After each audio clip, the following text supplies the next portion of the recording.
Heroine Samantha ఈ నెల ప్రారంభంలో రెండో పెళ్లి చేసుకుంది. గత కొన్నాళ్ల నుంచి వస్తున్న రూమర్స్ నిజం చేస్తూ దర్శకుడు రాజు నిడుమర్తో కొత్త జీవితాన్ని ప్రారంభించింది. కోయంబత్తూరులోని ఈషా యోగా సెంటర్ లింగభైరవి సన్నిధిలో వివాహం చేసుకున్నారు. తర్వాత పెద్దగా సోషల్ మీడియాలో శామ్ కనిపించలేదు. ఇప్పుడు భర్తతో కలిసి ఫారెన్ ట్రిప్లో ఉన్నట్టు ఫోటోలను పోస్ట్ చేసింది సమంత.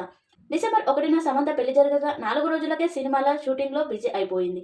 మా ఇంటి బంగారం పేరుతో తీస్తున్న ఈ సినిమాలో సమంత లీడ్ రోల్ చేస్తుంది. నిర్మాతగా కూడా ఈమెనే చేస్తుంది. ఇప్పుడు చిత్రీకరణలో కాస్త గ్యాప్ దొరకడంతో భర్త రాజ్ నిడుమర్తో కలిసి పోర్చుగల్ సిలబ్ను సిటీకి వెళ్ళిపోయింది. అక్కడే షికారు చేస్తూ ఎంజాయ్ చేస్తుంది సమంత.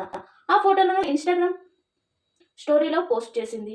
చెప్పాలంటే సమంతకు ఇది హనీమూన్ ట్రిప్ అనొచ్చు. సమంత గతంలో నాగ చైతన్యని పెళ్లి చేసుకుంది. కానీ 4 ఏళ్లకే విడిపోయారు. గతంలో కొన్నాళ్ల నుంచి ఒంటరిగానే ఉంటున్నట్లు Shyam the family man series దర్శకుల్లో ఒకరైన రాజుకి కనెక్ట్ అయింది. ఇతడికి గతంలో శ్యామిలి అనే రచయితతోనే పెళ్లైంది. కానీ ఆమెకు విడాకులు ఇచ్చినట్లు తెలుస్తుంది.